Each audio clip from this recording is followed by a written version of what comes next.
ल हिँड्नु ल आज फाइनली बहिनीको 10 वर्षको यो लामोको ढुङ्गा उचाल्ने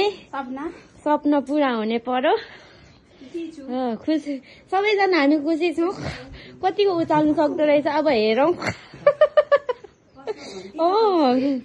ल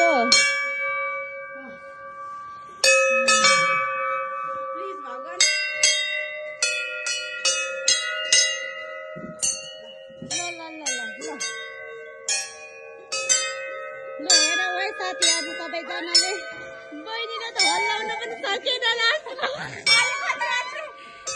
ढुङ्गा चाहिँ यत्रो छ है बहिनीले हल्लाउन पनि सक्दै लास्टै गरौँ छ एक साइड मात्रै उठाउन सक्ने रहेछ ल चिप्लो पनि रहेछ नि त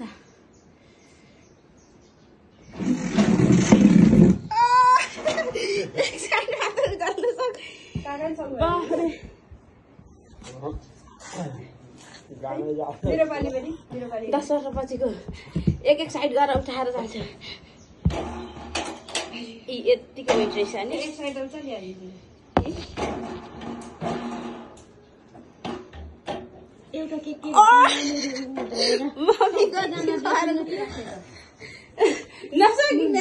बहिनी मलाई देखाइदिनु त लु दिदीको दिदीको अब चाहिँ दिदीले उचाल्छ के गर्छ दिदीले अब चाहिँ डरो है दिदी डरो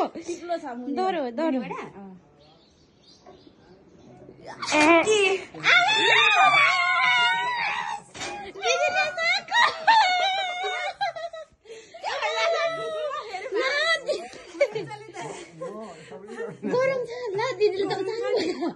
गरम छ मैले उठाउन सकिनँ हाम्रो काकाले पनि उठाउन सक्नु भएन दिदीलाई चाहिँ सक्नु भयो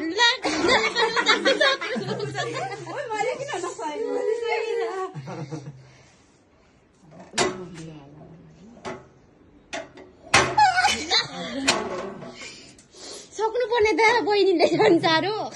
के गरेछ मनमा प्राप्त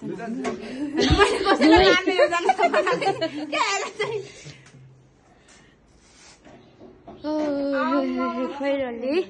तामाको ढुङ्गा उचाल्ने जेठी उचालेर म त झन् कहाँ सक्छु सक्दैन भाउजूले तर अहिले नि कस्तो होपलेस बनाइदिने सक्छ तलबाट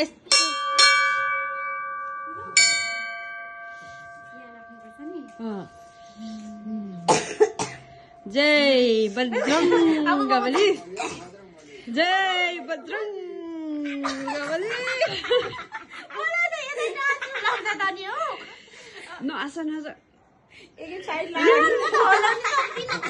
एक साइड उचाल्ला त एक साइड हल्ला गर्नु मन्दिर हस्पिटल कति गरम हो सक्दिन नि दिदी म त कति साह्रो गरम छ ल त म फेरि म त सकिन कति साह्रो गरम दिदीलाई बुझ्दै उचाल्नु भयो त ए आमा दिदी चाहिँ टाउको देखेको छैन नि त